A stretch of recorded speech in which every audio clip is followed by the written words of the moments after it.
There are 100 ways to kill a man, but only one that involves teeth, dirt, and a dog who hates you more than your own tribe. Welcome to Visigothic justice, where death wasn't the punishment, it was the mercy you didn't get. Imagine the sun, low and thick like blood soup, crawling across the Iberian hills. Dust swirls in the air, but nobody coughs. No one moves except the priest, who's dragging a rope-wrapped sack that whimpers and growls. That sack used to be a dog. Now it's a sentence for treason, but not the modern soft kind of betrayal, not gossip or politics. No, this was, you stole the grain we fought for, treason.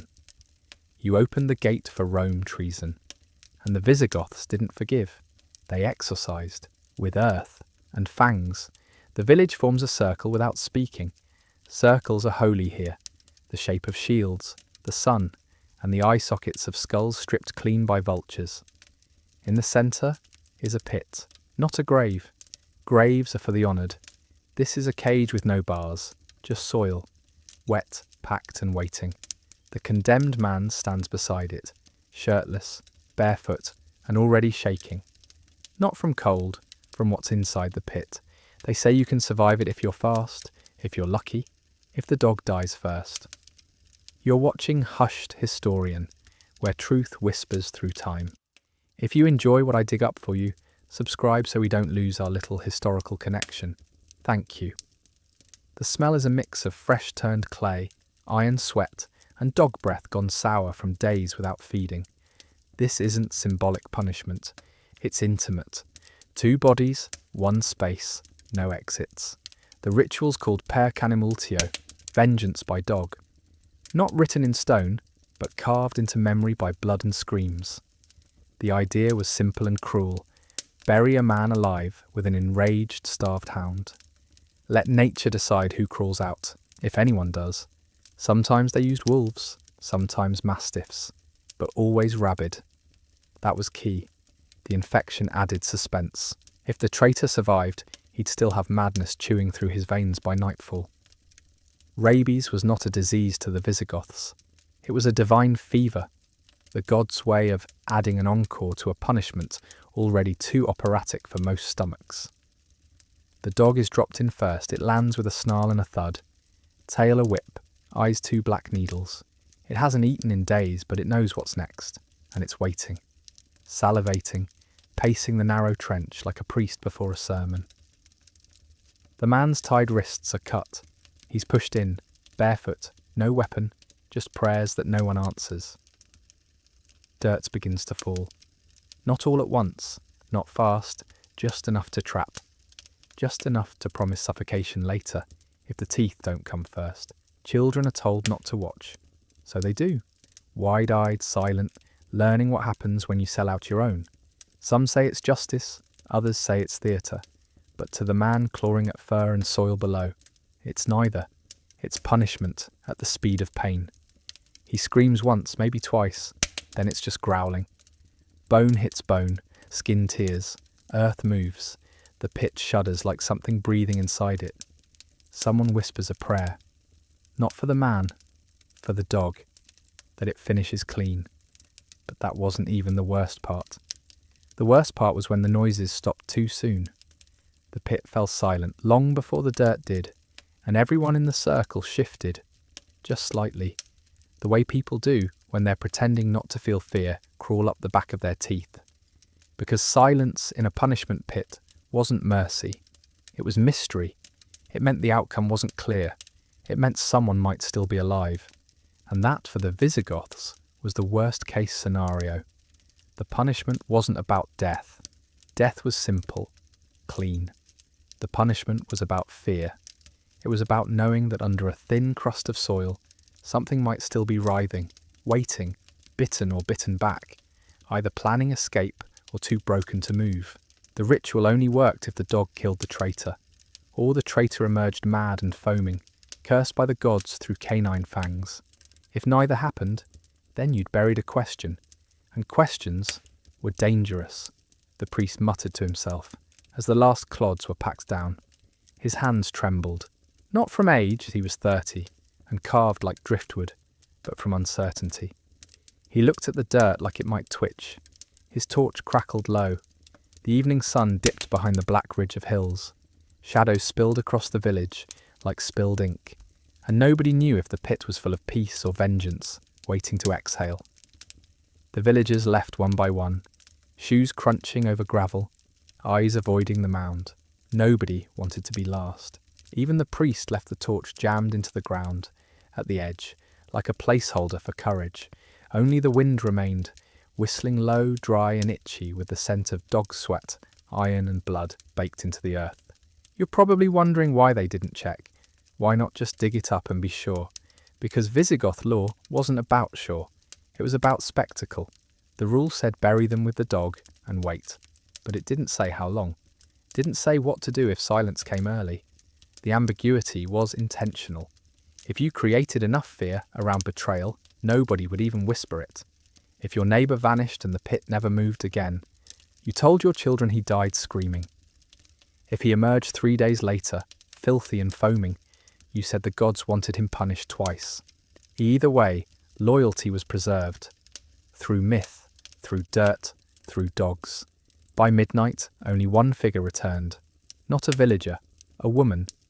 Mid-30s, braided hair, soot-black cloak. She moved with the kind of stillness that only happens after a long, bitter marriage to sorrow. Her name was Varna, and the man in the pit had once called her wife. She knelt beside the mound and pressed her hand to the dirt. Nothing moved. Her other hand reached into a satchel and pulled out two things, a curved blade and a hunk of boiled meat. She placed the meat near the edge. She didn't speak, didn't cry, just waited, listening. And then a scratch, not loud, just one. Like a nail against a coffin wall. She didn't flinch. She placed the blade beside the meat, whispered something in a dialect older than Latin, and stood. Behind her the trees shifted. Something low and breathing moved between the trunks. Whether it was animal or man, she didn't turn to look. She simply walked away, leaving the blade, the meat, and the question buried beneath her. If you think that's bad, wait until you hear what happened the next morning. The torch was gone. The meat was gone. The blade was gone. But the dirt, still packed, still silent. No paw prints, no disturbed soil, not even the greasy imprint of a dog's curiosity. It was like nothing had ever happened, like the entire punishment had been swallowed whole by the earth, except for one thing, the blood. It wasn't much, just a smear, maybe the size of a child's hand, crusted over a stone near the pit's edge. But it was fresh, still red beneath the crust, still wet underneath, and next to it, 3 marks, not footprints, not exactly. Claw-shaped, dragging slightly to the right, like something had limped away without balance. No one claimed to have seen anything, and no one volunteered to clean it up. The smear stayed, a warning, a mystery, a message only the ground understood. The priest returned before dawn, flanked by 2 elders with the kind of faces that only come from never regretting anything, or regretting everything too late. They stood at the pit in silence, examining nothing, saying less. Then one of them spoke. "Seal it," the priest blinked. "It's already filled." "No," the elder said, pointing to the dirt. "Seal it, stone it, bless it, forget it." They brought boulders from the riverbed. 5 men, red-faced, rope-burned palms, stacking stones like a tomb that shouldn't be named. When it was done, they poured ash across the top, drew crude glyphs with charcoal, and muttered the prayer for closure. A prayer usually reserved for plague burials and cursed wells, the kind of places you never reopened. Words spread through the village, like rot under floorboards. The punishment had failed, or worked too well. No one knew, no one wanted to. Mothers crossed themselves twice as they passed the stone mound. Children whispered theories about what came out of the pit, or what had never gone in. And somewhere, just past the tree line, someone was missing a knife. But let's go back a bit. Before the punishment, before the pit, before the dog, there was a secret. The kind of secret you don't tell your family because it would kill them faster than plague. The man, the traitor, wasn't just a thief. He was a whisperer, a handler of words, a translator, And in the Visigoth world, that was already suspicious. Knowing more than one tongue meant you had too many ears, too many doors, too many ways to leave a room without using your feet. His name was Alaric, no relation to the famous one, but names carry weight, and some say he tried to sell secrets to a Roman envoy. Grain routes, patrol timings, herd counts, nothing glamorous. Just the mundane logistics that make kingdoms bleed when the math goes wrong. He was caught with a pouch of silver coins, not minted in their land, and a letter in a cipher, only half translated. That was enough. But the thing no one asked, the thing Varna knew and never told, was why he'd done it. And more importantly, who he'd really betrayed. The grain routes, they were rerouted weeks before his arrest. The patrols, already disbanded after a chieftain's illness. The secrets he supposedly sold were worthless, outdated, maybe even planted, which meant the punishment had been about more than justice. It had been about warning, silencing, making an example of someone who had become inconvenient. The dog? That was tradition. The pit? That was performance.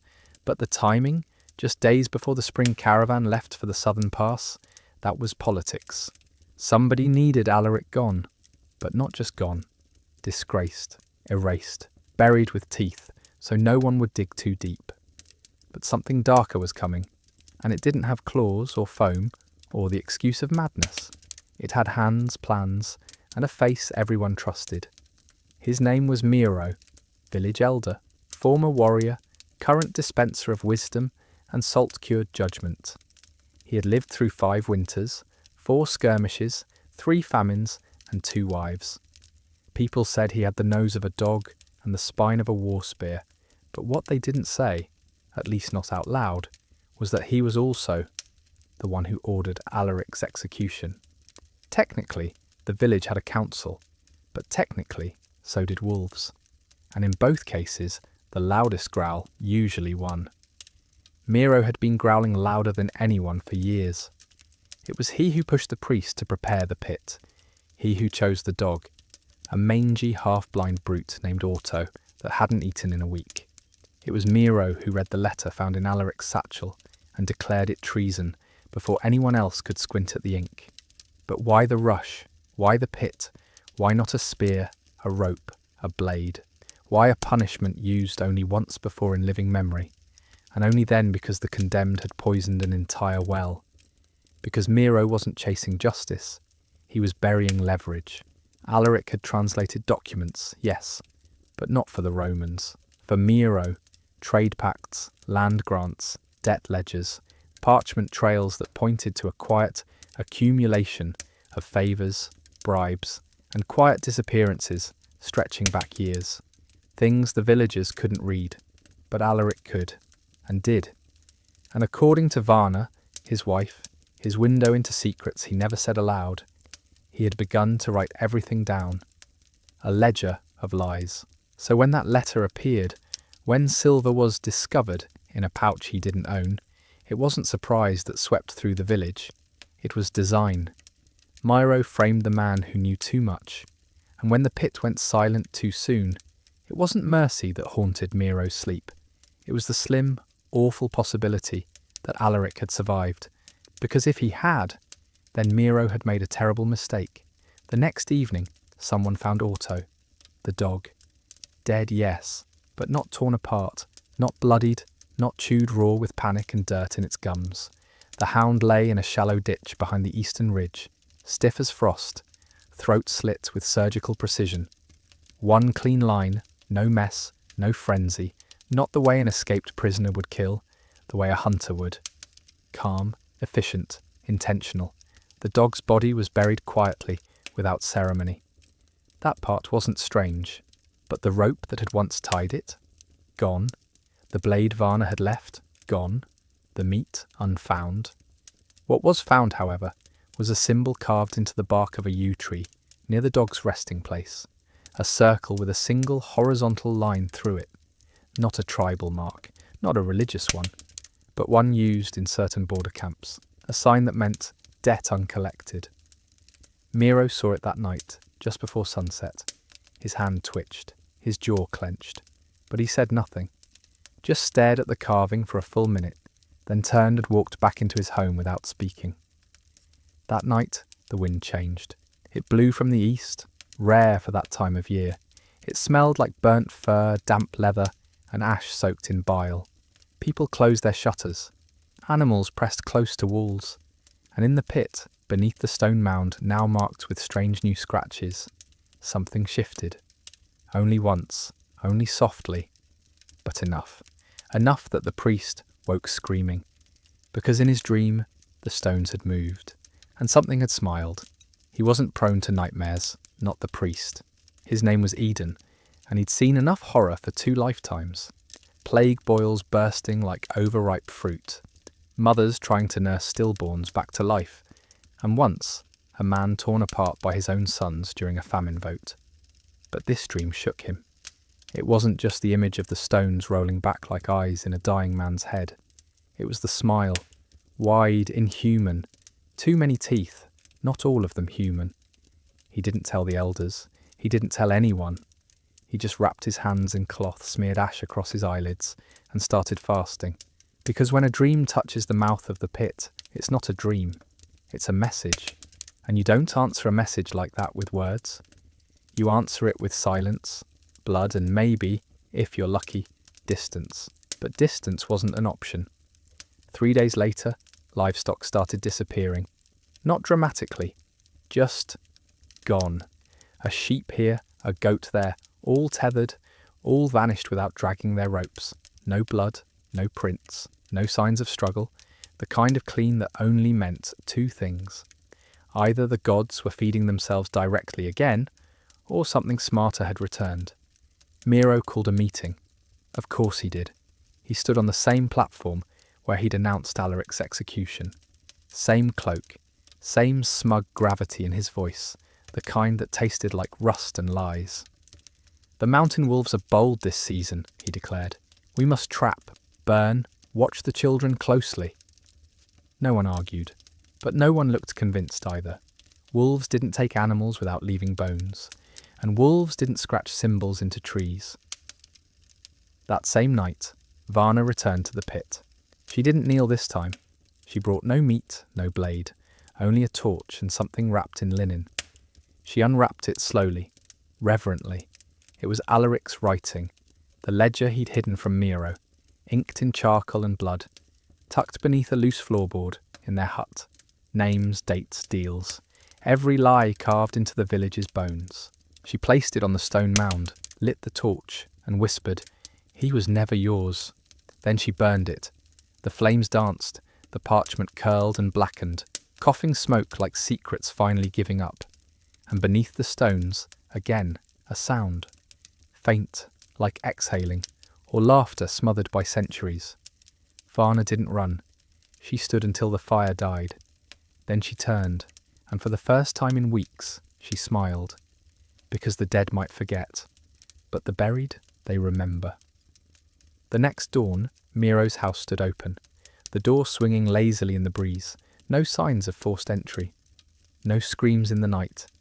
Just gone. His cloak on the floor, his staff broken in half, and in the centre of the hearth, a paw print, but not a dog's, too large, too twisted, like fingers that had forgotten how to be fingers. They searched for him, of course, scoured the woods, the river, even reopened the old cave shrine no one dared touch since the flooding. But there was nothing. No body, no blood. Just rumours, whispers, and one new glyph carved freshly into Miro's doorpost. That same circle, that same line. Debt collected, and just when it couldn't get more absurd, the pit itself changed. At first no one noticed. Why would they? It had been sealed, stoned, consecrated, marked as cursed ground, and abandoned to memory. But one morning the stones looked wrong. Lighter, shifted, like someone had moved them and tried to put them back exactly the same. Only their hands didn't quite remember human geometry. And worse, the ash sigils drawn by the priest had been smudged into symbols that didn't belong to any tongue they knew. Eden, the priest, came to see, and for the first time in his life, he refused to step closer than 10 paces. He didn't say why. He just stared, shivering, lips moving in a prayer older than Christ, older than Rome, a chant his grandmother taught him, back when thunder was still called the voice of beasts. The village agreed to leave it alone. Again, they didn't post a watch, didn't send word to neighbouring settlements, didn't even whisper about it at night. But they didn't go near it, not to forage, not to hunt, not even to bury their dead, because the mound no longer felt like it held a body. It felt like it was listening. Meanwhile, the ledger was gone. Varna had burned the pages, but now even the ash was missing. Blown away or taken, no one knew. But other things started going missing too. Small things, personal things. A baby's swaddling cloth. A hunting spear left leaning by a door. A cup carved with the old family rune of Miro's line. They weren't valuable, just intimate. Things tied to blood and memory. Things that someone might use to remember a life.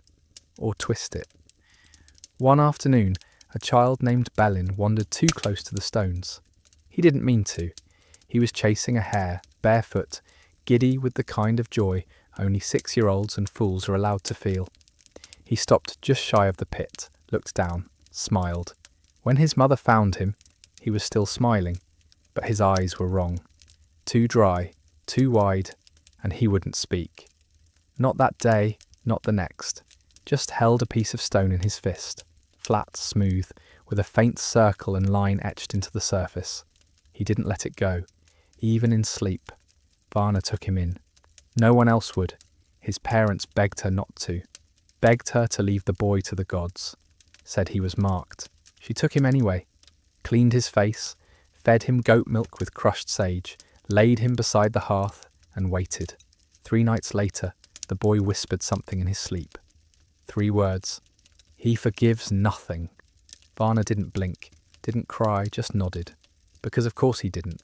Forgiveness was a luxury of the innocent, and Alaric had been buried with teeth. After that, the changes came faster.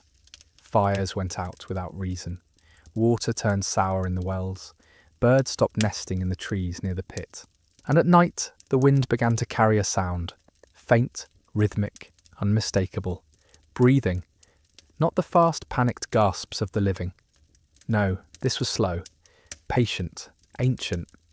Like something was resting, waiting, smiling in the dark beneath its blanket of stones, listening to the prayers and the silence, and deciding which would break first. And then one morning the priest was gone.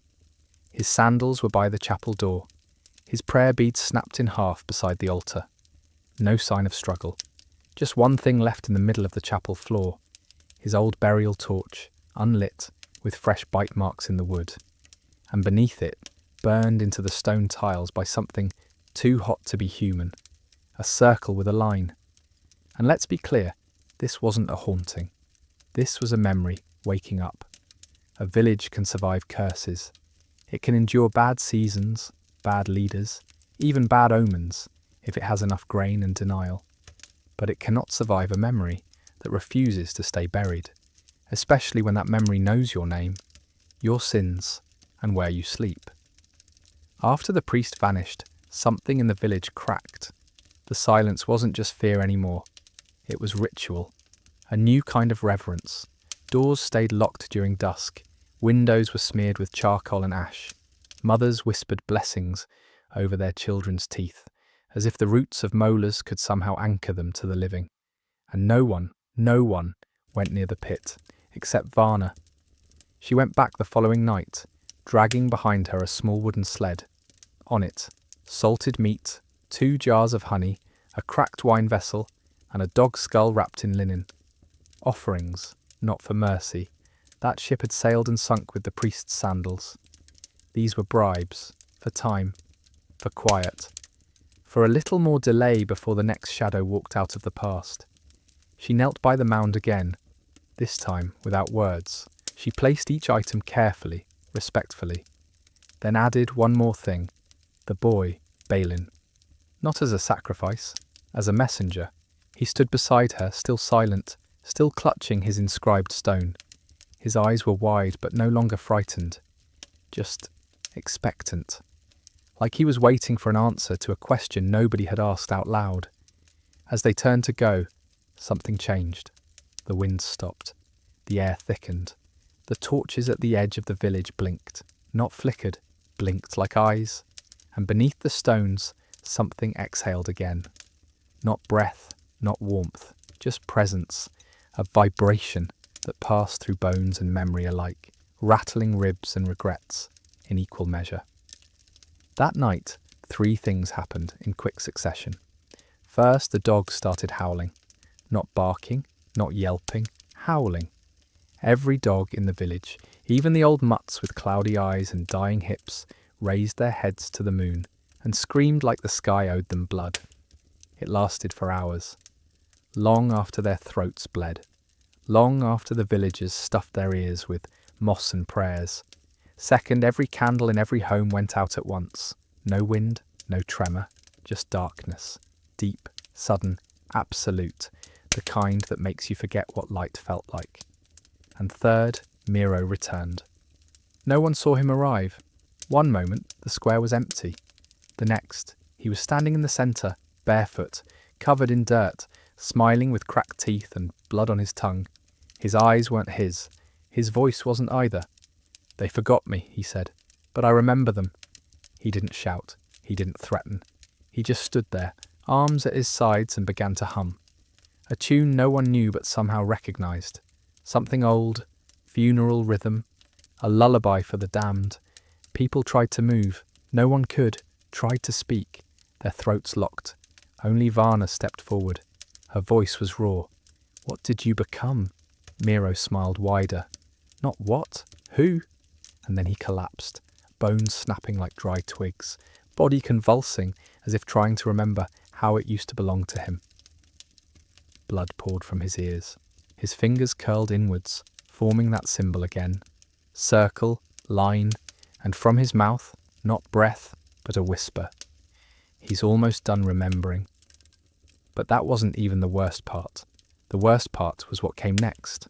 After Miro's body stilled, after the last spasm left him twisted, like a discarded marionette, and after the villagers finally found the courage to breathe again. It was the silence that followed. Not just quiet, absence, like the world held its breath and forgot how to exhale. Varna stepped closer to the body. The boy Belin followed without hesitation, still clutching his stone, now warm to the touch and humming softly like it had a heartbeat. Miro's corpse lay face down, arms twisted behind him, fingernails shredded to the quick, as if he'd been clawing at something before he ever reached the square. She flipped him over gently. His eyes were gone, not gouged, not cut, just gone. 2 empty sockets filled with a thick, clear fluid that smelled faintly of honey and dog breath, an impossible, nauseating sweetness. The villagers whispered that maybe the gods had taken his eyes, but Varna knew better. Alaric had, or what Alaric had become. They wrapped Miro in wool, not because of honour, he had none left, but because wool burns slow and holds screams. A pyre was built that night. No prayers, no songs, just fire, salt, and a circle of villagers staring as one of their own was reduced to ash by a man he buried alive with a dog. By morning the wind had shifted again, and the pit, gone, not covered, not filled, gone. Where once had stood stones and symbols, an ancient fear, now there was only grass, new, soft, green as innocence, dotted with white flowers that hadn't bloomed in that soil for 3 generations. The ash from Miro's fire was gone too, blown in the wrong direction, against the wind, like it had been pulled back into the earth by something with unfinished plans. That's when the dreams began. Not nightmares, those were familiar, expected. These were instructions. People woke up with words on their tongues they didn't speak, symbols in their palms they didn't remember drawing. One farmer found himself stacking stones into a perfect circle around his goat pen. When asked why, he couldn't answer. He just stared at the stones, sweating, and said, he asked for them. Children started humming the lullaby Miro had sung before collapsing, but backwards. The tune now sounded like the rhythm of someone dragging their fingernails across wood too tightly nailed shut, and no one knew where they'd heard it first. Balin began to change. His silence turned sharp. He no longer needed the stone. It had turned to dust the morning after the pit vanished. But now he spoke without moving his lips. His voice came from walls, from fire, from the echo of footsteps that hadn't happened yet. He told Varna, "The remembering is almost over," she asked. And then he only smiled. Not cruelly, not kindly, just factually, the kind of smile that knows it will outlive you. That's when the second priest arrived. Not sent for, summoned. A wandering friar cloaked in dust and beeswax, claiming visions of a black dog standing atop a hill of eyes. He said the dream dragged him east for days until the sky turned sour, and his feet bled in time with the hum of an unseen heart beneath the earth. The villagers asked for his help. He laughed. "You don't want help," he said, setting down his satchel filled with bones and string. "You want forgetting, and forgetting doesn't work on things with teeth." He looked at Varna. "He's not angry," she said. "No?" The friar shook his head. "He's curious?" And curiosity, as every dog knows, comes just before the bite. The friar's warning didn't fall on deaf ears, but it did fall on exhausted ones. The village was running on the fumes of fear now, stretched thin by sleepless nights, half-eaten meals, and the constant itch of being watched by something they couldn't see and didn't dare name. The air felt heavier, denser, like it had grown teeth of its own. The friar set up camp just outside the village, near the river bend, where the old boundary stones once marked the limit of safe land. He didn't unpack much, just a mat, a jar of salt, and a crude charm of braided hair and copper wire shaped into, of course, a circle with a line through it. When someone asked why he placed it upside down, he said, "Because truth is already inverted here." Balin started to speak more openly, but not to people, to walls, to the wind, to corners of rooms where no one else stood. Varna watched him closely, not with fear, but with something colder. Resignation. She hadn't lost a son. She'd gained a mouthpiece. And sometimes when the wind blew just right, her own shadow seemed to split, one part staying still, the other shifting, flinching at sounds no one else heard.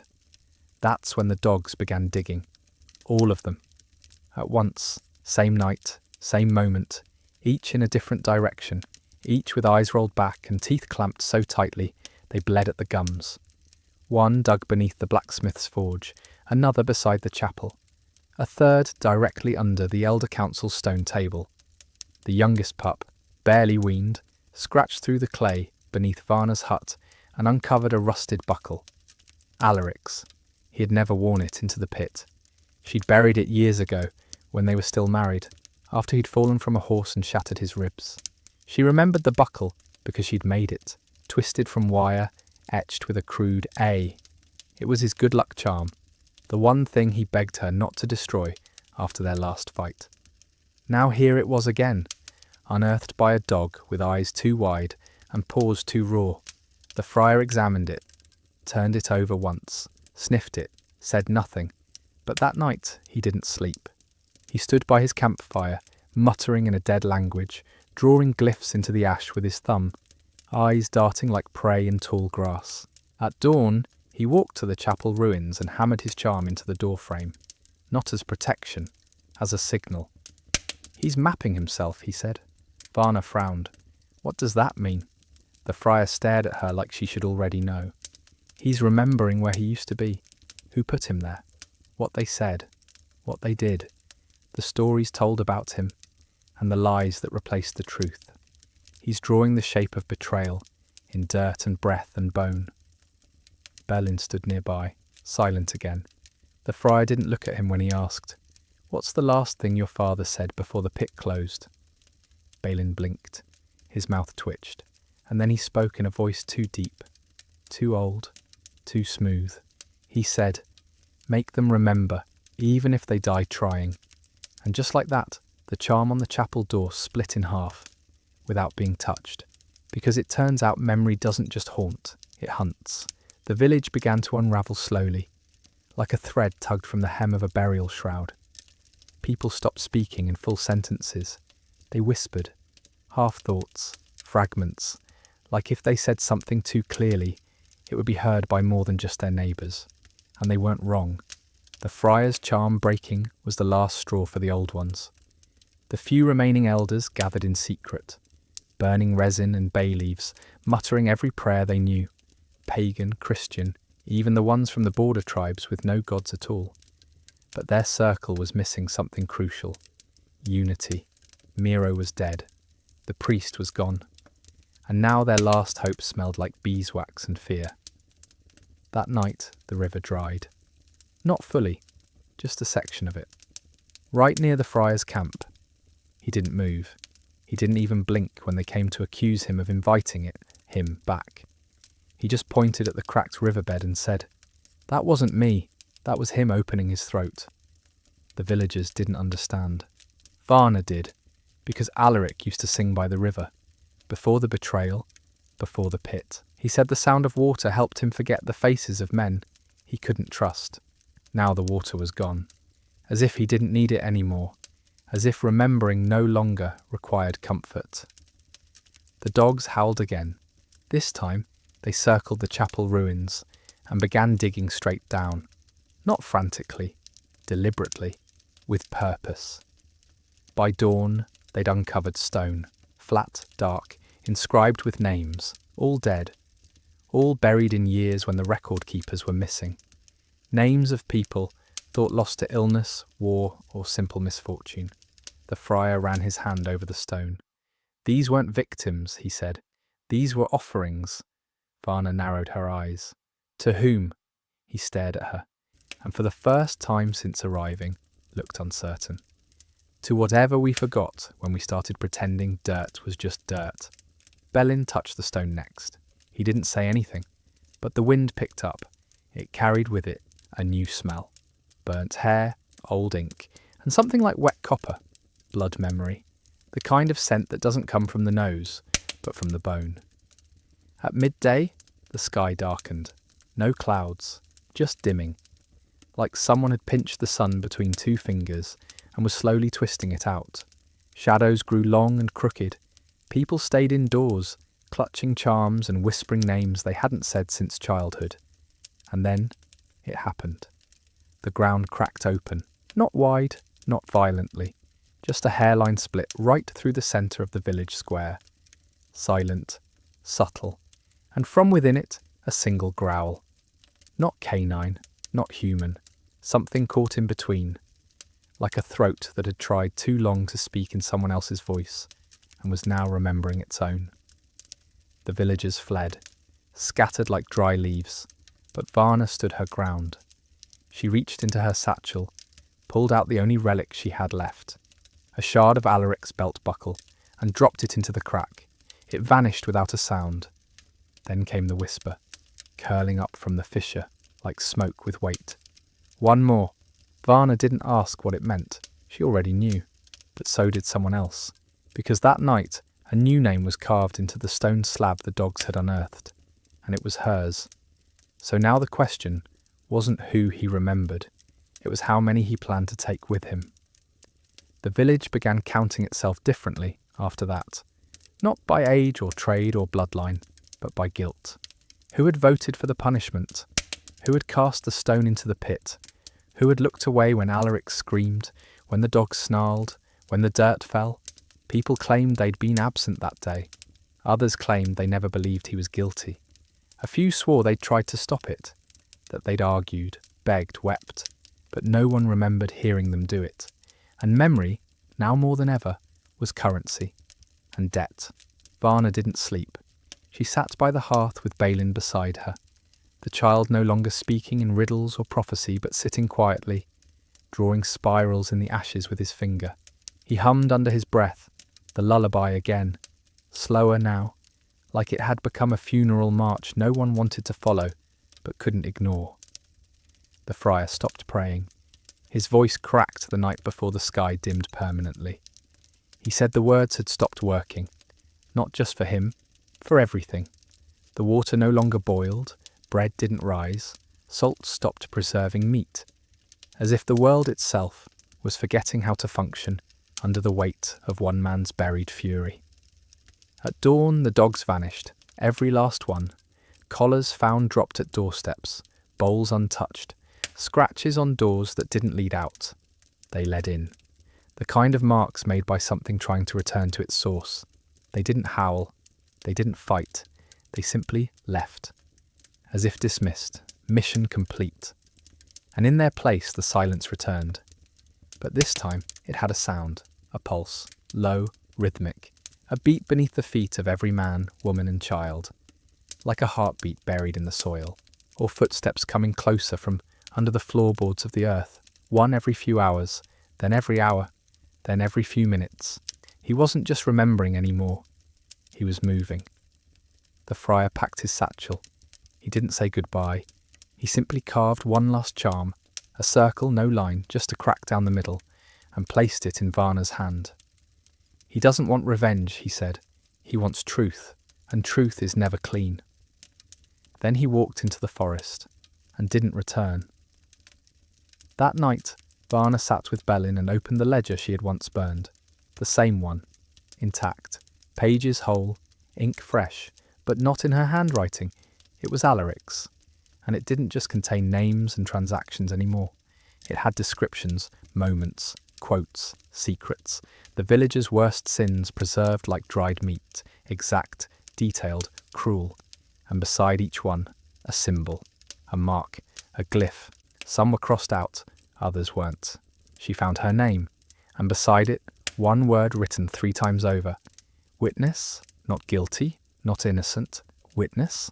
And that somehow felt worse, because witnesses aren't just people who see, they're people who let it happen. She closed the book, looked at Belin. He was already staring at her, eyes too calm for his age. He said you wouldn't stop it, he whispered. He said you loved him, but you still stood there. Varna shook her head. I didn't know. Belin's face didn't change. You knew enough. And from outside, under the window, came the soft, unmistakable sound of claws dragging across wood. Because forgetting isn't erasure, it's invitation. And now something had accepted it. The scrape at the window was soft, barely louder than the wind, but it cut through the room like a scream in a tomb. Varna froze. Balin didn't. He rose slowly, eyes still fixed on the closed ledger, and walked toward the door. She tried to stop him, but her legs didn't move.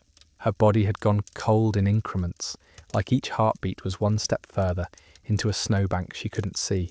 Her breath fogged the air, not because of winter, but because something had entered the room without opening anything. Belin opened the door.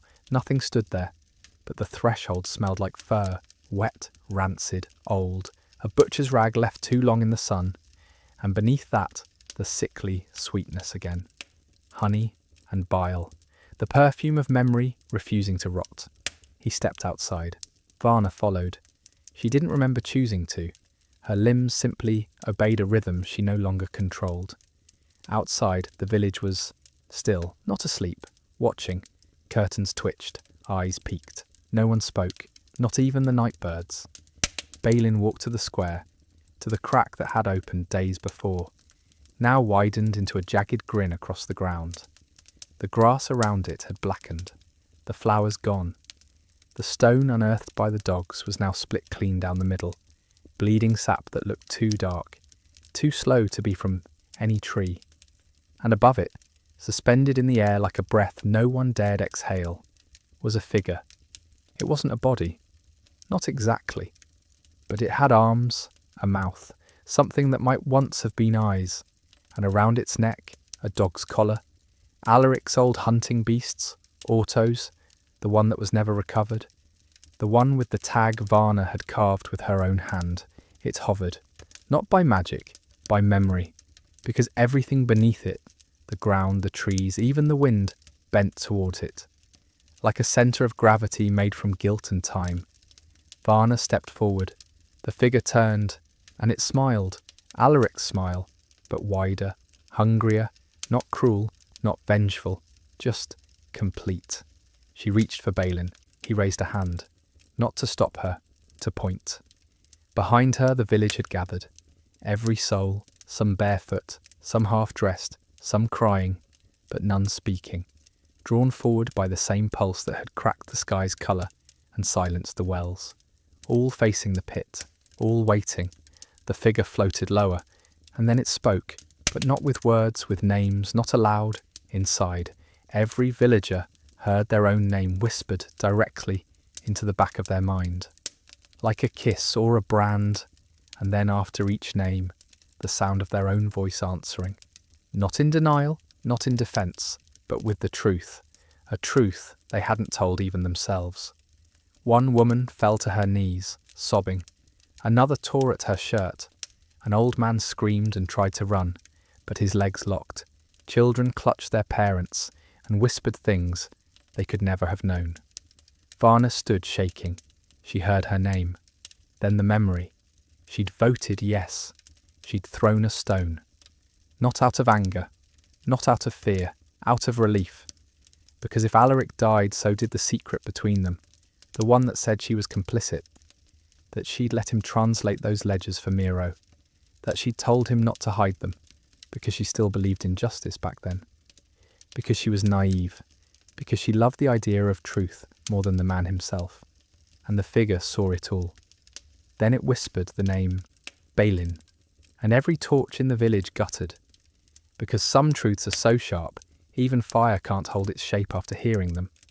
Because some truths are so sharp, even fire can't hold its shape after hearing them. The torches didn't go out, they folded, bent inwards, collapsed like frightened animals, the flames curling back into themselves as if terrified of illuminating what came next. Darkness poured into the square, not like a blanket, but a wound. Thick, wet, breathing. Balin didn't flinch. When the figure whispered his name, he smiled. Varna didn't notice at first.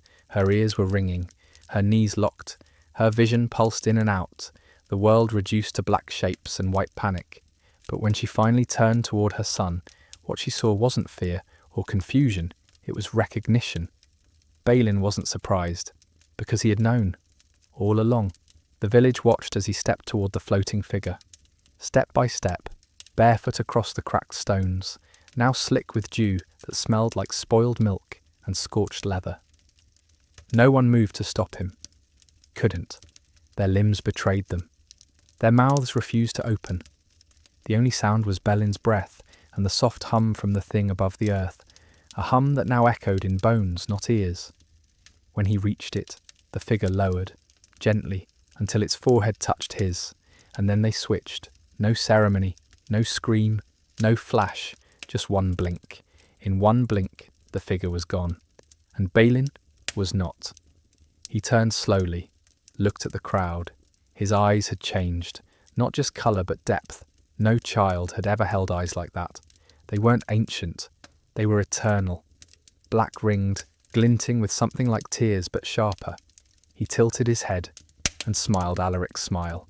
Varna tried to speak. Bel, he cut her off without raising his voice. Not any more? She stepped forward. What did you do?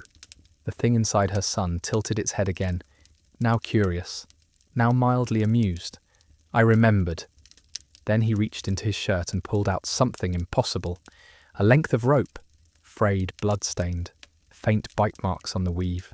Otto's leash, the original. The one from the pit, still wet. He held it like an offering. You wanted justice, he said, gesturing to the crowd. You wanted peace. You wanted to forget. A beat, a blink. But forgetting isn't peace. He pointed to the stone, still cracked, still bleeding sap. It's fertilizer. One man tried to run, just one. He didn't make it to the edge of the square. The ground buckled beneath him like lungs exhaling centuries of dirt. He sank with a wet thud, up to his hips, screaming as the soil pulled him down. No hands, no claws, just weight, memory, in physical form, anchoring him to his crime. The crowd panicked, but the square held them.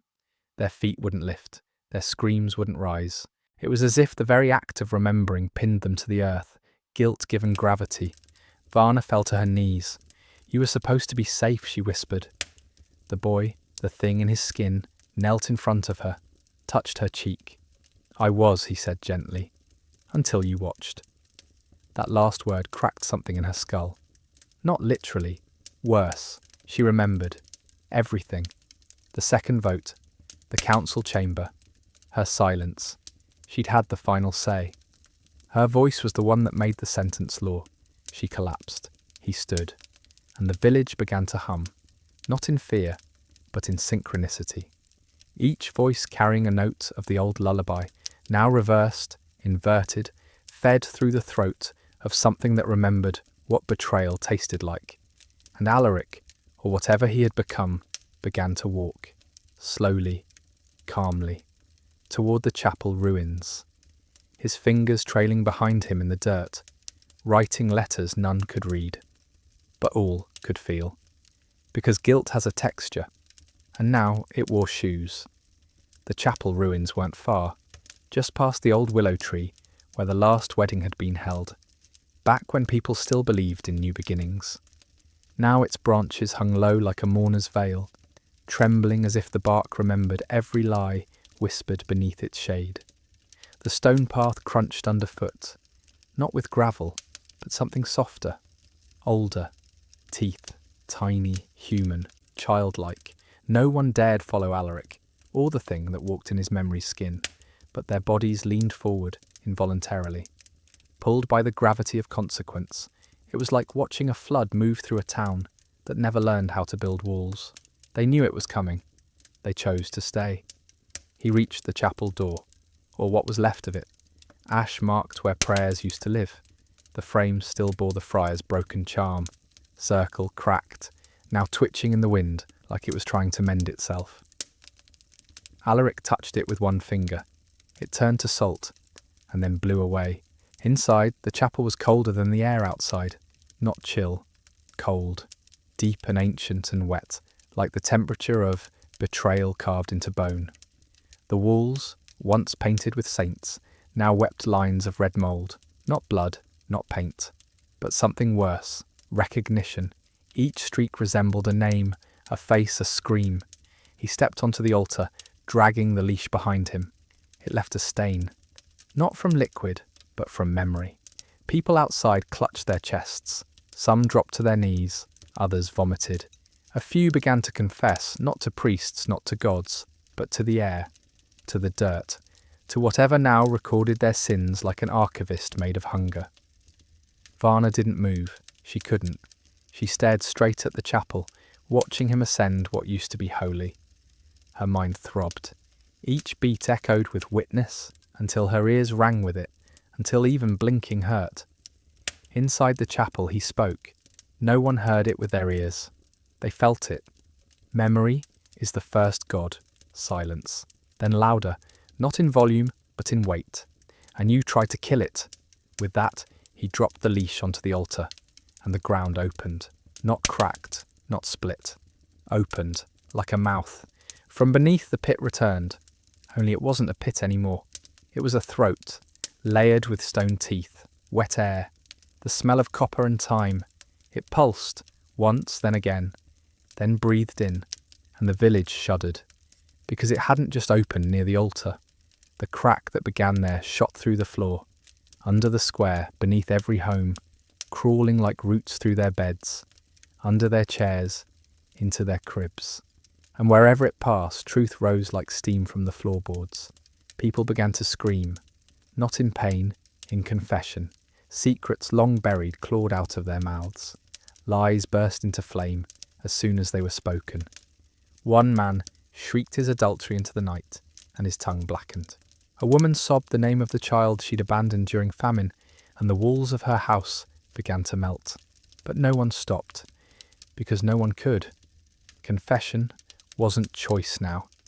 It was currency, and they were already bankrupt.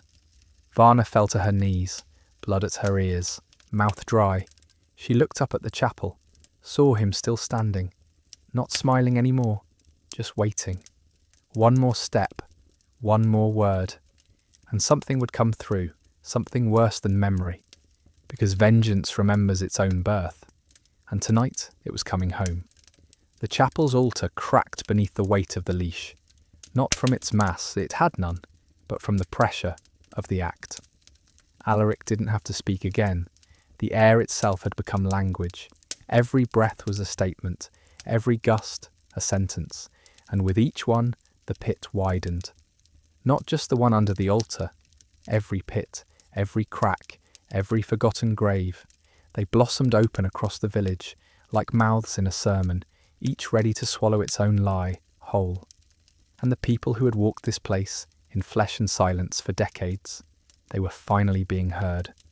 The first to fall was Miro's son, a boy grown too fast who once spat at Alaric's door for not forgiving his father's theft. He screamed as the earth pulled at his feet, not because he feared death, but because he knew he hadn't been sorry. Then came the butcher, who'd sold spoiled meat to starving families and claimed it was just salted funny. His hands burst into boils shaped like the teeth of every child who had died underfed. He ran until the stones opened under him and sang his name as he went. It wasn't punishment, it was record-keeping. The pit didn't judge, it didn't choose, it simply remembered. And what it remembered, it reclaimed. Alaric stepped down from the altar. The moment his foot touched the floor, the leash dissolved. In its place, a trail of paw prints, big, heavy, wet, leading outward, as if something invisible walked just ahead of him. And from the other direction, those same prints returned. The dog, or what used to be one, or what came back instead. Outside, the air rippled like heat but froze wherever it passed. Frost bloomed in perfect spirals along doorframes. Milk turned to ash. Time staggered. Hours stretched or collapsed in the blink of a scream. One man swore the sky blinked, that he looked up and saw stars where there had been sun just seconds before. Varna clung to the chapel wall. Her breath came in ragged pulls, fogging the stones. Balin stood beside her, silent again. Not out of fear, out of fulfillment. Like a prophecy had ripened and was now simply being. She turned to him. Is this what he wanted? Balin blinked slowly. No, he wanted remembering. She gritted her teeth. And this? Balin didn't smile. This is the price. Behind them the chapel groaned. Not creaked, groaned.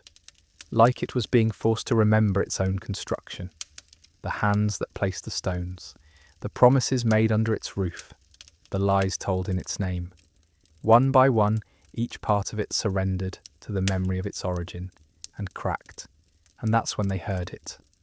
The bark, one sound, short, wet, ancient. It didn't come from the chapel, or the square, or the woods. It came from beneath, a bark born of lungs that had learned the taste of dirt, of a throat long filled with roots, of hunger dressed as loyalty. The dog was awake, and he was not alone. All across the village, other barks echoed, some shrill, some deep, some guttural, each one matched to a different pit, a different burial, a different memory someone tried to forget. Or someone, because now it was clear, they hadn't buried traitors with dogs.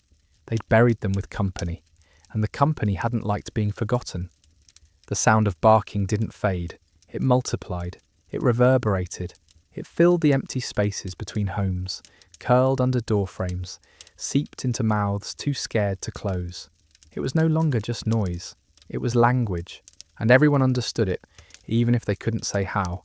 It said, "We remember, too." The village square shifted.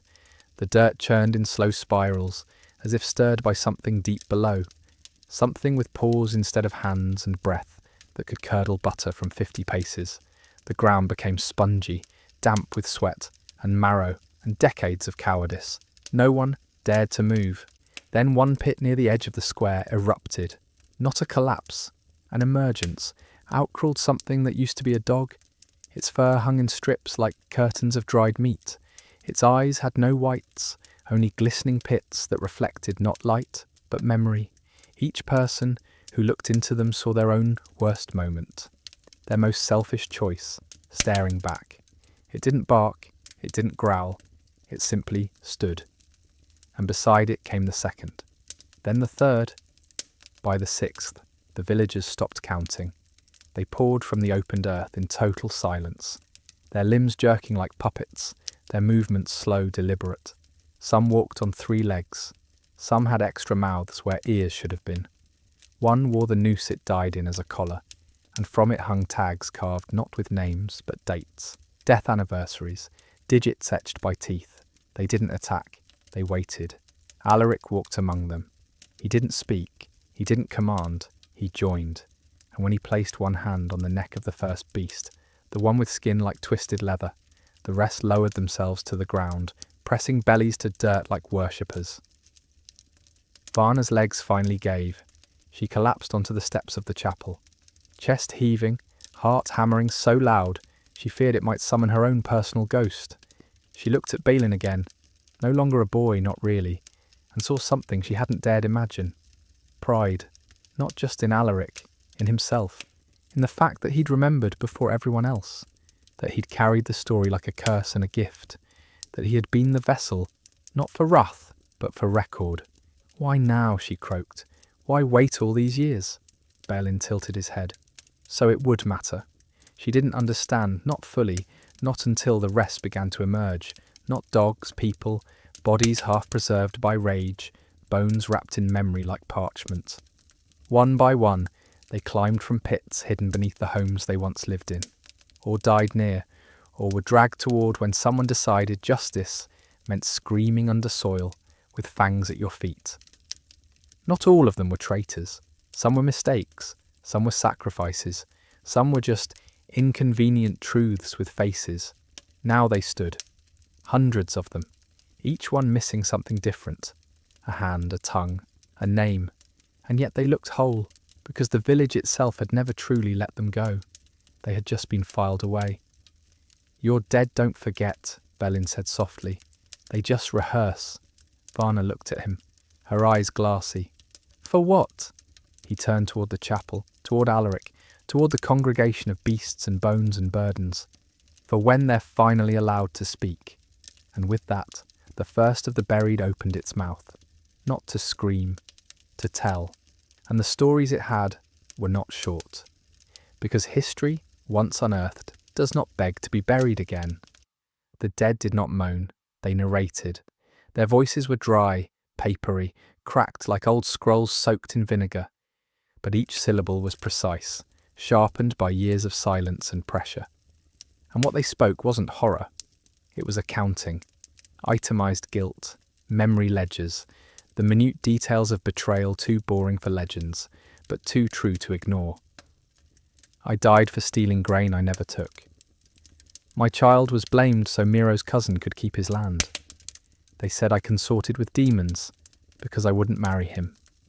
Each testimony twisted through the square, like smoke made of parchment. And with each tale, another villager collapsed. Some clawed at their ears, others fell into convulsions, gagging on the sudden bile of clarity, not because they were accused, but because they remembered being there, and doing nothing. Alaric stood in the centre of it all, no longer the source, just the catalyst. His form flickered under the weight of collective memory, not growing weaker, stronger. He had become everyone's shadow, stitched together from centuries of wronged backs. The dogs began to pace not toward the villagers, around them, circling, herding, not to slaughter, to witness, because the time for secrets had ended. And what came next was not punishment, it was retelling. One by one, the dead moved forward, each accompanied by the beast they were buried with. Not as guards, not as executioners, as translators. You see, the dogs remembered how they died, the people remembered why, and in that tension, between the silent fangs and the choking words, the truth spilled out like marrow from a split bone. Varna watched through salted lashes, her knees dug into gravel that now writhed beneath her like it was trying to grow backward, to undo its own foundation. She looked around. No one was fighting it anymore. The village had become a mouth, and this was its swallow.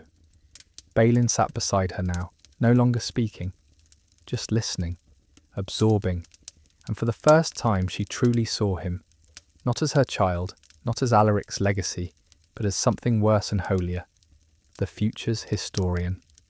Because someone had to remember all this, not to repeat it, but to record the price of forgetting. The priest's house collapsed next, not from weight, from shame. its walls folded inward, books turning to ash mid-sentence, icons melting into pools that hissed the names of girls buried too young to be mourned. From the rubble crawled a figure Varna did not know, but recognised. A woman, barefoot, no hands. She testified, Belin whispered, but no one believed her. The woman opened her mouth, and from it came not sound, but light. Blinding, sharp, white like memory before it's shaped into story. The villagers turned their faces, weeping, howling, not from pain but from recognition. She had lived among them, cared for their sick, died in shame, and all they'd kept was the rumour. Now she stood lit by her own truth, and the dog beside her, a tiny thing, ribs like knives, sat proudly, tail curled around what might have been her foot once. They had waited together, long enough to be heard. Alaric nodded to her, and she faded, not into death, into record. And the next story began to walk forward, because this wasn't exorcism anymore. This was inventory, and there were still far too many names left on the list. One by one, the forgotten walked forward.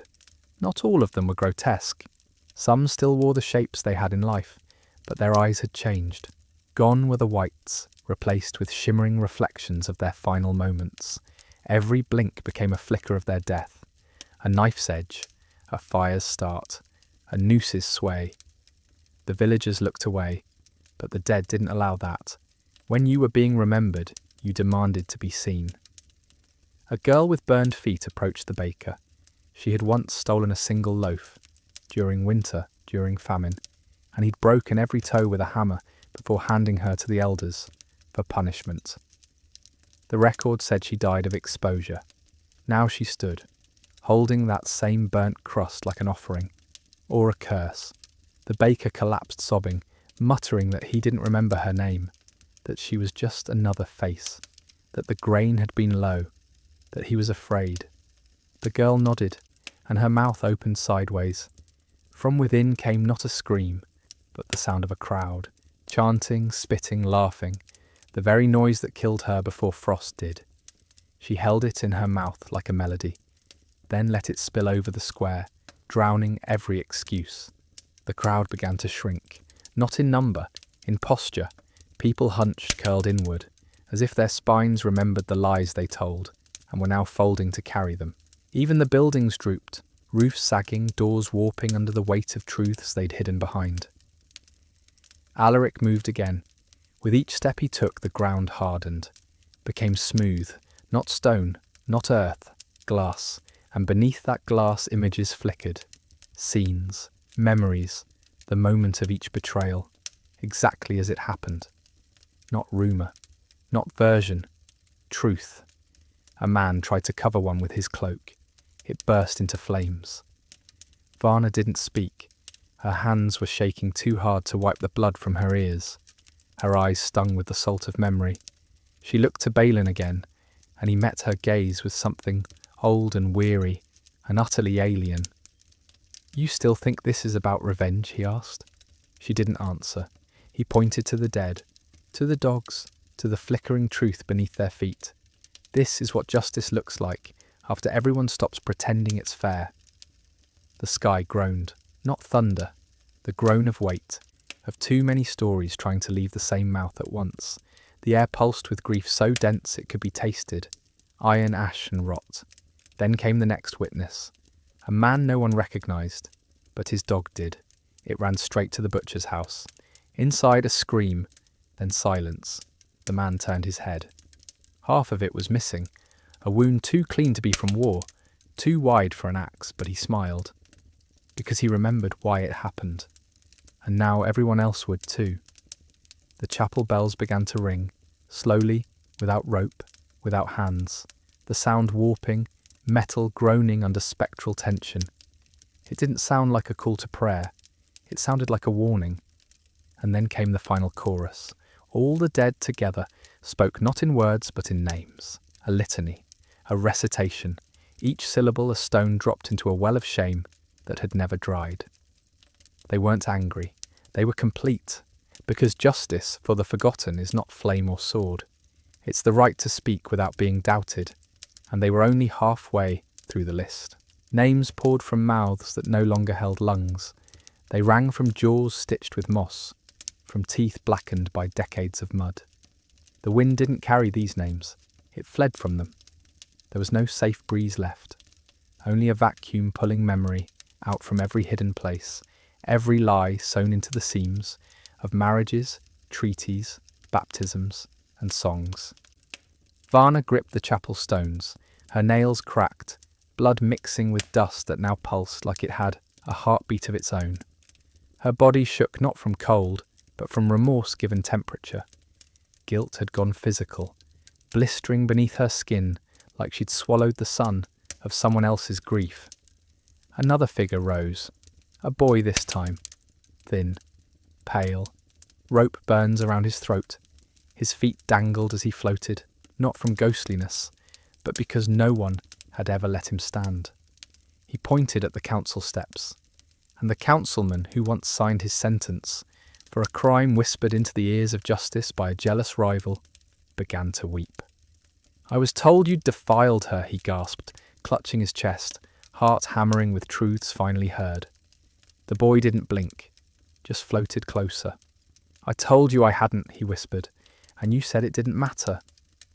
The dogs did not snarl. They watched, silent arbiters, tongues heavy, tails still. They weren't beasts anymore. They were memory made flesh. And when the boy finally turned and walked toward the altar, not to speak but to rest, the glass path beneath him rippled with images. He had been innocent. They all knew now, and knowledge was heavier than sin. The village collapsed in layers, not physically, not yet, but spiritually. People clung to each other not for comfort, but to verify they still existed, that they hadn't been buried yet, because the dead were no longer metaphor.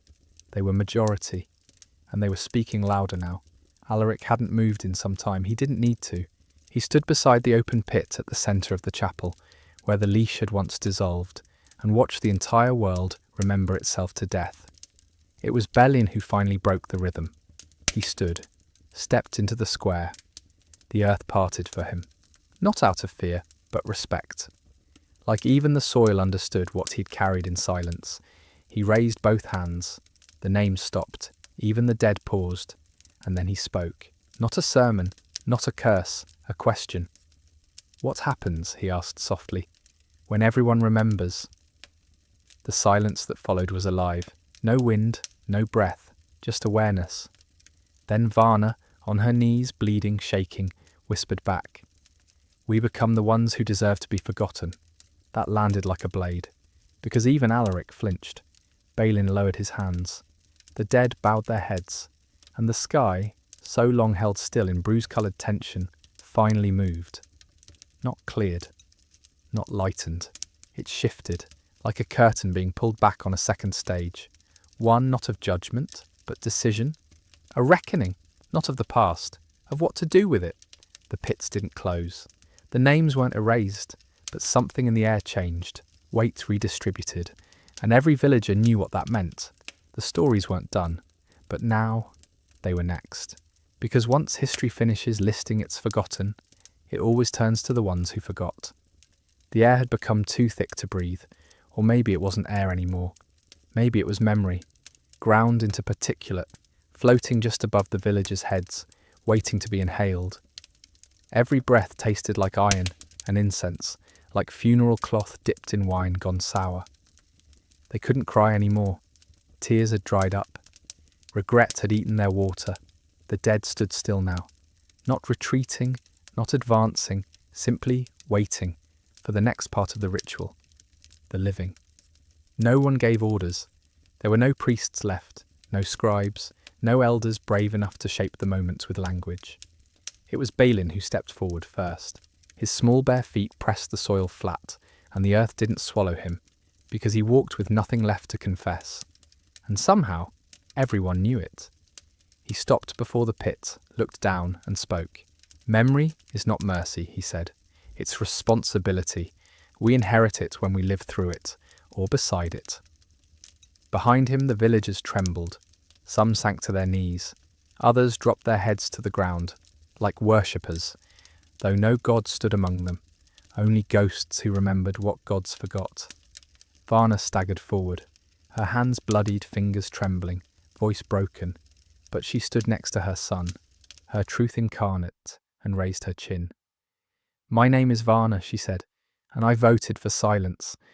No one clapped, no one gasped, but the pit exhaled, and the dogs lowered their heads, not in aggression, in acknowledgement. The dead moved aside, slowly, respectfully, as if giving space to something rare, the living who remembered without being forced. One by one, more villagers followed. The carpenter, the midwife, the boy who once drowned moths in honey for fun. They spoke, named what they had hidden, named what they had accepted, named what they had become. It wasn't absolution, it was inventory again, this time voluntary. The sky lightened slightly, still sickly grey, but now tinged with something warmer. Not hope, but acceptance, like the world had cracked its back and found deep in the spine a nerve that still worked. Balin turned to the dead. "They spoke," he said. "Now we have." Alaric nodded, but he didn't smile. He walked slowly to the pit, knelt beside it, and placed his palm flat on its edge. "We are not done," he whispered, and that's when the twist came, because the pit began to close, not fast, not violent, willingly, like it had heard enough, like it had decided some debts could be paid with honesty, not just blood. The villagers stared. A few collapsed in relief, others simply sank to the ground and let themselves fall asleep in their confessions. But Varna stayed standing, and so did Balin, because they knew something the rest hadn't yet realised. The pit may have closed, but it wasn't gone. It had moved, shifted, from soil to soul, from ground to generation. It now lived inside them, waiting, listening, because if the village ever forgot again, the pit would remember for them. But forgetting isn't just accidental. Sometimes it's chosen, stitched into lullabies, brushed off at dinner, laughed away with, "It was a different time." That's the kind of forgetting the pit hates most. The slow, deliberate rot of memory, dressed in manners. And as the villagers began to drift back toward their homes, if they could even still be called that, the soil shifted again. Not violently, petulantly, like it knew what they were already trying to do. You could feel it in the silence, the way people glanced sideways, the way they started whispering instead of speaking plainly. They weren't ready. Not really. The confessions had been real, but the commitment was paper thin, already curling at the edges, like parchment near flame. Varna noticed it first, as she helped Balin toward the well, the one that hadn't held clean water in over a decade. Just old ash and broken teeth. She saw the looks, the muttering, the sideways nods. Someone had already said, "Well, that was all a bit much." And just like that, the rot tried to creep back in. Alaric didn't move. He sat at the chapel steps, legs splayed out, like an exhausted god. The pit was gone. The ghosts had faded, but he looked heavier now, not lighter, because he saw it too. "We gave them a wound," he said aloud, "but they're already trying to scar." Balin turned, face pale, fingers gripping the rim of the old well. "Then we didn't go far enough." Alaric met his eyes. "No, we just didn't go deep enough." That's when the second twist happened. Because as night crept in, and yes, it crept, like something ashamed of being seen, the dogs began to howl. Not the ones from the pit, real ones, the village dogs, the mutts who'd survived on scraps, piss and kindness. They howled in unison. Not at the moon, at the doors. Every house that had refused to speak fully, every family that had flinched, evaded, softened, their doors began to groan. Wood warped, hinges hissed, and from beneath each doorstep, a breath, a reminder. You don't get to participate in the purge without participating in the aftermath. Varna turned to Alaric, panicked. "Is it starting again?" He shook his head. "No, this is something new." He rose, body stiff but eyes alive. He walked into the square, stood in its centre and listened, not to the people, to the dirt, to what lay beneath. And then he laughed, a bitter, quiet, weary laugh. "They didn't close the pit," he said. Everyone froze. What? They didn't close it, he repeated. They just moved it. To every house, to every hearth. One pit became many. He looked at Balin, then at Varna. And now every home will have to decide, live above the truth, or be swallowed by it, Varna whispered. And if they choose wrong... The sky in answer cracked. Not thunder. Stone. From the mountains nearby came a sound like a jaw opening. Balin's voice shook. Then the pit grows teeth again. The villagers stared at one another, terrified not by monsters, but by the burden of continuing. Because one night of truth does not cleanse a generation of rot. It just plants seeds. And now, it was harvest season, but they weren't gathering wheat, or barley, or even bones. They were harvesting memory, and memory, when pulled too early or left too long, rots. The villagers shuffled through the square, unsure if they were survivors or seeds themselves. Each step felt like it might be the one that triggers another burial, because every footfall sounded like a spade. Alaric stood unmoving, eyes locked on the chapel. The door had cracked in the night, wide enough now to show the altar split completely in half, and from the seam in the stone, a slow ooze of something tar-black, smelling of old copper and wet wool. Not blood. Worse, regret, liquid regret. Varna approached him. She hadn't slept. No one had. Sleep was no longer rest.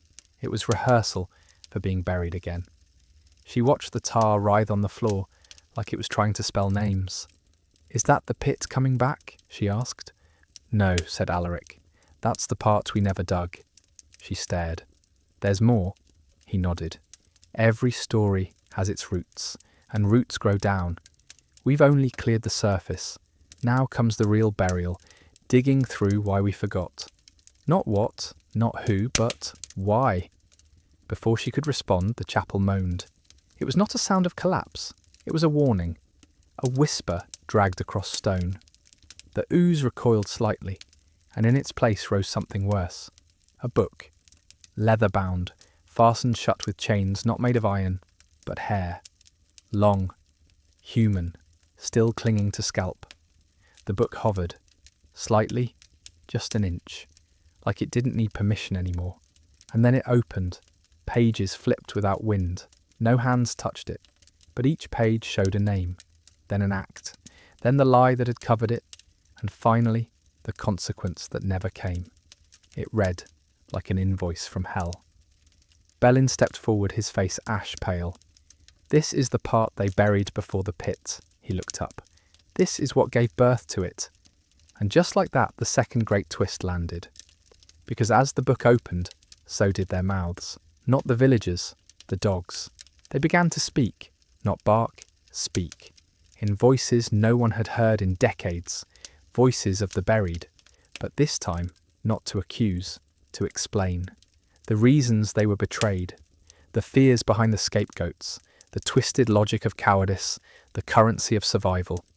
They didn't justify. They exposed. A woman turned and vomited into her apron. A man collapsed, whispering, "I thought it was noble. I thought we were saving ourselves." And that was the lie. Not that they forgot, but that they believed it helped. The dogs sat like sentries, their mouths moving in unison with the book's pages. And from their throats poured not threats or fury, but context. Context as blade, context as guilt sharpened to a point. Varna covered her ears. It didn't help. The truth had become volume. It didn't need sound anymore to be heard. And then came the crack.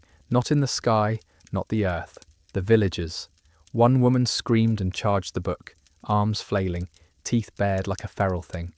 She slammed into it, and froze, mid-motion, suspended. Her mouth hung open, but from it came only dust. Alaric stepped beside her, and stared into her eyes. She wasn't dead. She was paused, held. Judged? No, just filed. Balin turned. "The pit doesn't punish anymore," he said. Varna whispered. "Then what does it do?" He looked at the chapel. Atones. An atonement, it seemed, wasn't an action. It was a state, a condition you wore like a second skin, tight, clammy, and unremovable. It didn't matter if you screamed, confessed, wept, or fell to your knees until they split.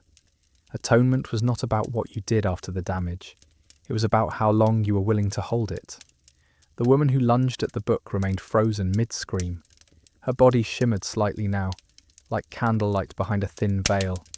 Her shadow twitched but did not move. Her jaw hung in permanent interruption, as if even her breath had been denied the privilege of denial. "She'll stay like that until the story is done," Balin said softly. "How long?" Varna asked, her voice barely a breath. "As long as it takes for truth to outlive pain." Behind them, the dogs kept speaking.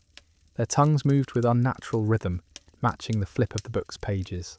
Each word, each line, each ghostly voice was layered like sediment, centuries of grief, regret, cruelty, and justification compressed into syllables sharp enough to cut. No one bled, but everyone bruised. The ground pulsed again. Not an earthquake, a heartbeat. The village had become a lung, and now it was breathing history. Deep, raw inhales of everything it had once buried to survive. And the air it exhaled, heavy, wet, humid with confession. Then the next suspended figure appeared. A child, barefoot, eyes wide, skin grey with the pallor of memory, not death. He walked not toward the chapel, but toward the well, and behind him followed a dog, massive, black, and silent. Its fur shimmered like oil, its eyes filled not with rage but comprehension. "They called him a demon," Alaric muttered, "because he didn't speak." "But he heard everything," said Balin. The child knelt beside the well and placed his hands on the rim. The stones darkened under his palms, and then, impossibly, the well drained upward. Not water, but images, faces, scenes, half-truths once whispered in panic, now uncoiled like snakes rising to the surface. A mother denying her daughter's pregnancy. A councilman erasing a name from a ledger. A farmer burying a blade in his neighbour's back. Then blaming wolves. Each image flickered above the square like smoke made of shame. The villagers didn't look away this time. They couldn't. Their eyelids locked open, held by something older than guilt. Witnessing. Because once you see the wound, you can't pretend you didn't help twist the knife. The book's pages slowed. Not because the truth was done, but because the living were reaching capacity. You could almost hear it, the stretch of morality, the fraying of excuses. How long could one soul stay expanded before it tore? Alaric looked up, eyes glassy. "This isn't punishment." Varna stared at him. "Then what is it?" he answered without turning. "It's assimilation. The truth is becoming part of them. Not as memory, as function." "You mean like instinct?" "No," he said, "like inheritance." Balin stepped toward the suspended woman. Her breath returned, one shaky inhale, but her body remained locked, frozen, timeless. "She's learning," he whispered, "but not for herself." Varna frowned. "Then for who?" He turned slowly. "For whoever inherits her story." Because that was the last twist. The pit had never been about death. It was about transmission, making sure the worst things never stayed buried again. Not by haunting them, but by ensuring they lived on in the mouths of those born afterward. Carried not as curses, but as warnings. And the village would never again belong only to the living, because now the past had tenants, and they didn't pay rent in gold or grain. They demanded only one thing: remembrance, constant, inescapable, a kind of daily tax of awareness. Every step, every glance, every decision weighed against the sins of those who came before. And if you forgot to pay that tax, if you dared to pretend things were better now, the ground twitched, not trembled, twitched, like something under your feet heard you. The villagers stopped using the word tomorrow. It felt dishonest, like a promise you weren't authorized to make. Children no longer played near the chapel, not because they were afraid, but because they listened when the dogs recited. They listened better than anyone. The book remained open. Its pages never yellowed, its chains never rusted, but it never needed guards. Not anymore. It watched itself. Alaric didn't sleep much now. He didn't need to. Something in his blood pulsed with memory. He'd become less a man and more a conduit, a walking ledger, a spine built of ledger lines. When people asked him what time it was, he responded with years. It's 14 since the girl with the broken ribs. Or 3 winters since the betrayal behind the granary. Because clocks were for forgetting, and Alaric had become timeless. Varna still gardened. Her hands always dirtied, her knees always bruised, but now she whispered to the roots. Not prayers, not songs, just names. The ones the dogs had spoken, the ones the book had bled. She buried them like seeds, because stories don't just haunt, they grow. Belin had changed the most. He didn't speak often. When he did, people listened like it was a sermon you could choke on. He'd built a box. No one dared ask what was inside. It pulsed faintly, a dull throb of light and shadow. He kept it at the village centre, near the broken well. Is it dangerous? Someone had whispered once. No, he replied. It's delayed. And that was the final change. They all lived in delay now. No one rushed, no one demanded. Because at any moment the past might speak again. And if it did, you stopped everything. You listened. You didn't blink. Because blinking had consequences now. Then came the first child born after the night of names. A girl, pale, quiet. Eyes that never stopped watching. She didn't cry when delivered. She sighed. Like the first breath was a disappointment. Like she'd been here before. The dogs approached her crib and lay down around it in a circle. None barked, none whimpered. They simply kept watch. The villagers asked her name. Balin answered. Era. What does it mean? He didn't look up. Return. And just like that, the air shifted again. Because if the past now had tenants, then the future had already sent an inspector, and she was watching everything. Era didn't blink like other children. Her gaze didn't wander, it measured, as if each face was a page and she was taking notes in a language only the bones could read. She smiled rarely, and when she did, it wasn't cute, it was clinical. Like she'd just confirmed a suspicion about you that you didn't know you had. The village didn't coo at her. No songs were sung. The elders didn't bless her cradle. Instead, they left offerings, strands of grey hair, broken coins, soil from the pit before it moved. None of it for protection, all of it for recognition. Because even if she hadn't caused what came before, she had inherited it. And inheritance demands inventory. Era grew fast, too fast. By 2 she could mimic anyone's voice. By 3 she corrected the council's dates. At 4 she stood before the book. Alone. It did not flutter. It did not whisper. It simply turned 1 page forward. That was enough to make the dogs whine. By 5, Era spoke to the pit. Or maybe it was speaking to her. No one was sure, because language had changed again. It wasn't words anymore. Not entirely. It was tone, movement, smell, temperature. When Era frowned, the wind stopped. When she laughed, the glass under the chapel twitched. When she touched the old well, it cleared. Just like that. The ash disappeared, and in its place a reflection. But not of Era, of every person who had lied and not admitted it. That's when the disappearances began. One by one, villagers were simply absent. No screams, no trails, just an empty chair. A shovel stuck in mid-air, a hat still warm. Always people who had confessed incompletely. Alaric was the first to understand. It's not revenge, he said. Belin nodded. It's editing. Because the pit had grown weary of half-truths. The book didn't want drama, it wanted accuracy. And if you polluted the record, you were removed from it. Varna trembled. We're losing people. Alaric shook his head. We're losing versions, the false ones. And that's when the third twist arrived. Ira stopped speaking entirely. Not out of silence, out of preparation. She began drawing instead, intricate maps. But they weren't of land, they were of events, reconstructed betrayals, topographies of trauma. She charted who looked away, who laughed, who hesitated. Her chalk broke often. The dogs fetched her new ones. One morning, she stood before the chapel and drew a circle, then another inside it, then a dot. And that dot? It began to glow. Balin stared at it for hours, then whispered, "She's found the centre." Varna paled. The centre of what? He didn't answer. Because he didn't know.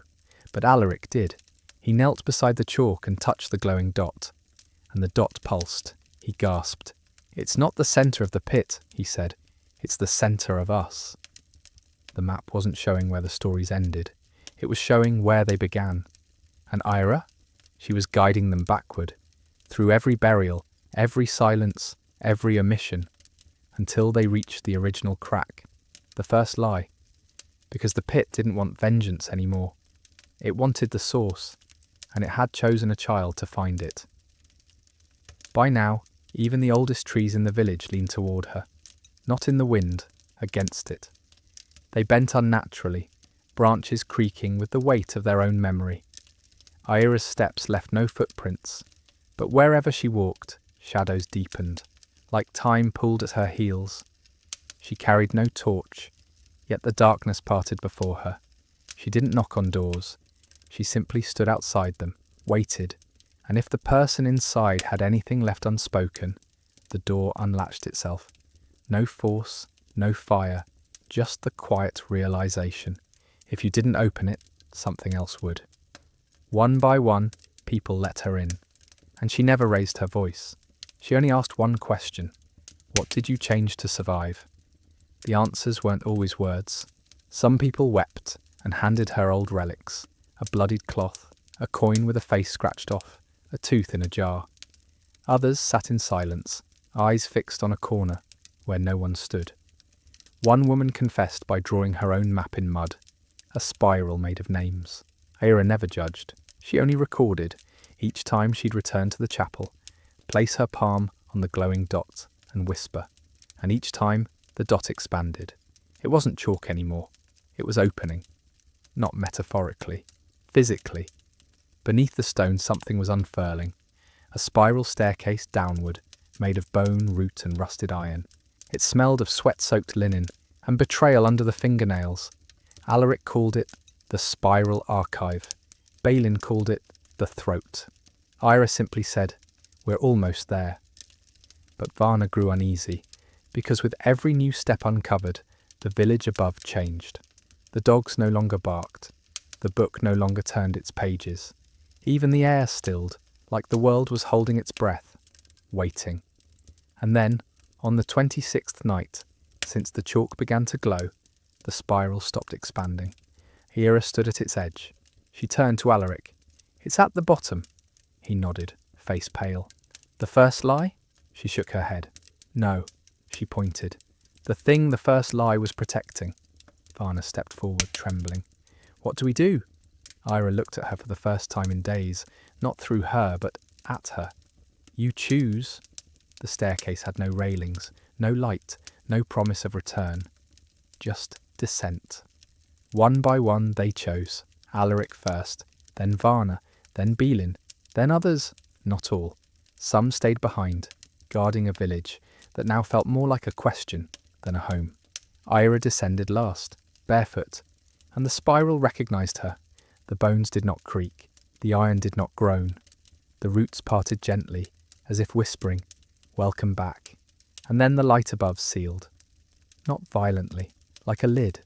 And for the first time in generations, the pit was no longer under them. It was within. Because to reach the source of rot, you had to follow it into yourself. The descent was not counted in steps, but in memories surrendered. With each turn of the spiral, something peeled off. Not skin, not flesh, but illusion. Varna's fingers brushed the walls and came back sticky with lies she once believed. Alaric's breath grew shallow, as echoes of things he'd justified as necessary played back in his ears, like prayers turned inside out.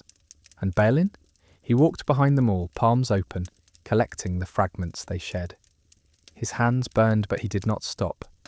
The walls began to pulse, not with blood, but with recognition. They weren't alone in the spiral, not because something chased them, but because something watched. Not a beast, not a god, something older. The memory of the village before truth. The version scrubbed raw by centuries of denial. It didn't roar, it whispered. I made you comfortable. Each whisper came with a smell.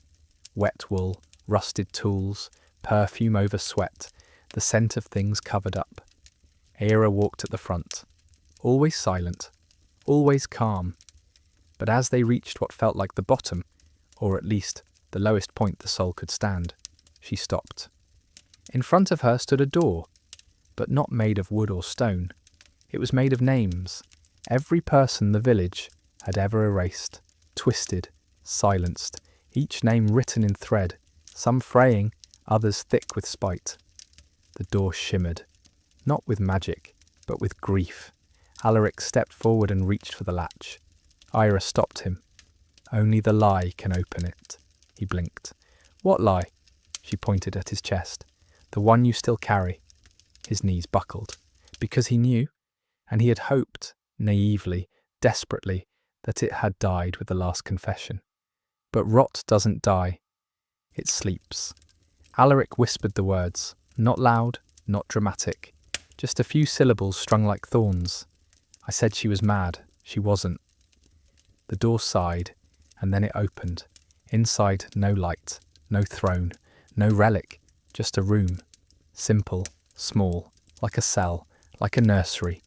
And in the centre, a figure, not standing, not seated, buried upright, only the head visible, the eyes open, the mouth stuffed with cloth. Alive? Impossible. But breathing? Somehow, yes. The chest rose and fell, slow as glaciers. Ira approached. "This is the root," she said. "The first one we turned into a warning." Varna gasped. "She was a real person?" Era nodded. "She saw too much, knew too much. They called her dangerous." Balin whispered. "So they buried her with the lie." Era kneeled. "No, she is the lie. The lie that empathy was weakness. That clarity was madness. That truth made you a traitor." And then the woman opened her eyes wider. Tears. Thick. Black. Like ink pulled from the oldest ledger. She looked at Era and mouthed one word. "Remember." The walls trembled. Not with collapse, but with acceptance.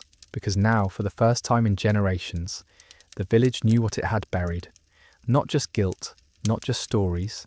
It had buried its wisest voice and built punishment around her silence. The room pulsed like a wound reopening. The air was too thick to breathe, too quiet to think. Not a silence of peace, but of held screams, the kind that age in the throat until they sour into something worse, consent. The buried woman blinked once, and that single gesture sent a ripple through every spine. Era leaned closer. She was the last to tell the truth before they decided it was treason. Alaric was trembling now, not from fear, but from recognition. The woman's face, weathered, bruised, tear-streaked, was one he had seen in his mother's stories. A name whispered only as warning. "Stay quiet like Sola. Don't see what Sola saw." Sola. She hadn't died for her crimes. She'd been hidden for her clarity. "I remember," he whispered, and the ground reacted. Because memory was not passive anymore. The walls shimmered, revealing more than just stone. Etched into the spiral itself were replicas of her face, warped and multiplied. Each iteration wore a different emotion.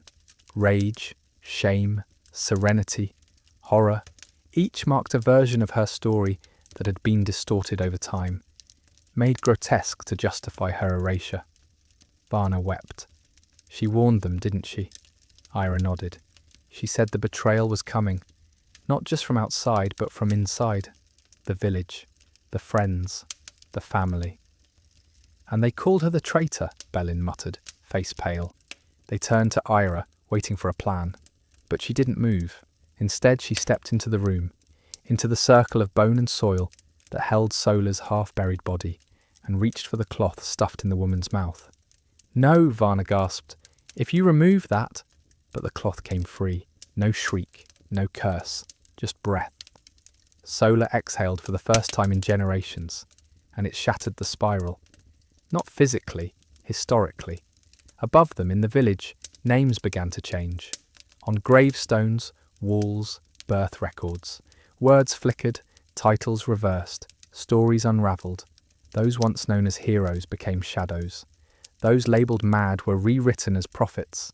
Even the dogs howled, not in fear, but in relief. Era looked up. This is what they feared.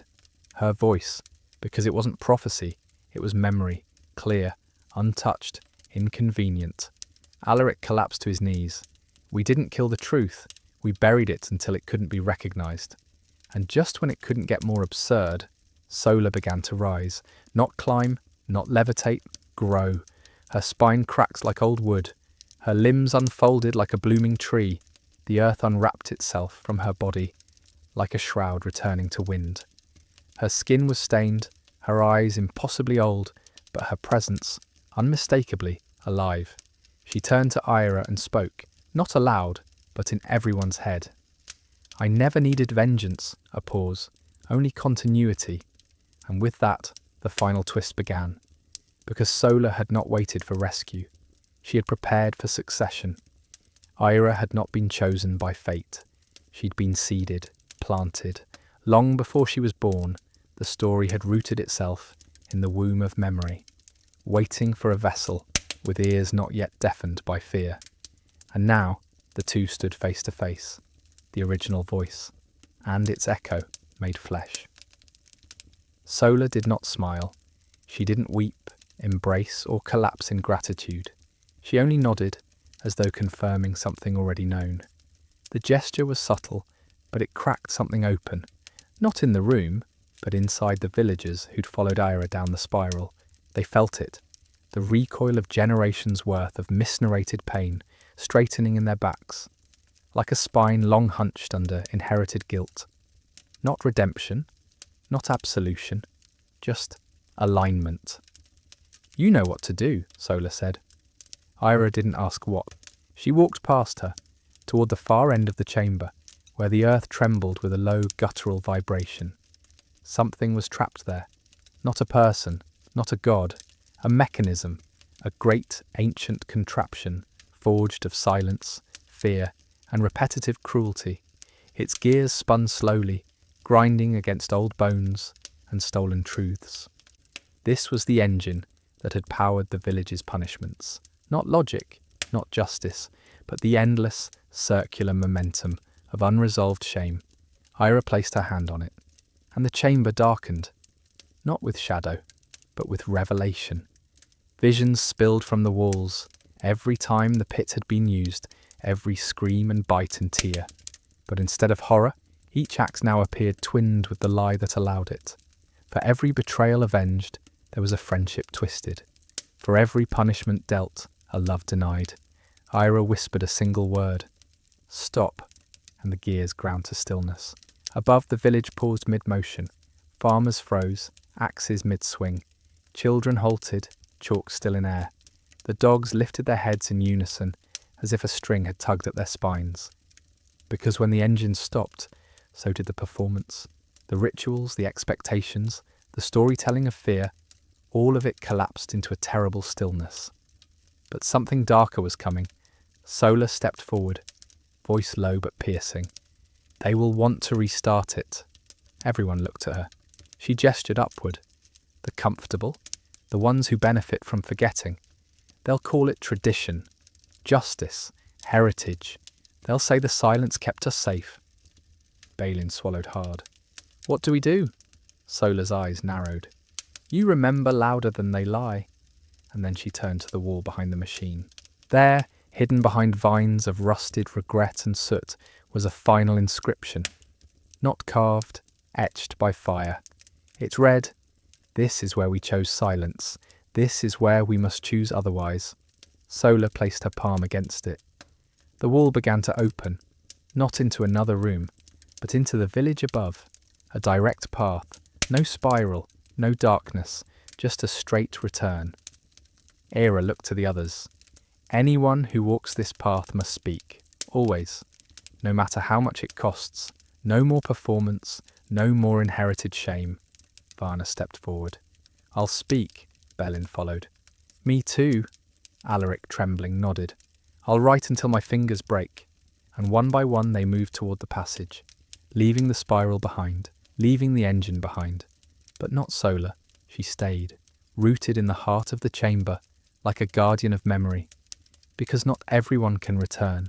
Someone must anchor the truth, so that when history tries to bend again, There will be a shape it cannot break. The passage opened not with fanfare, but with wind, dry, sour and old.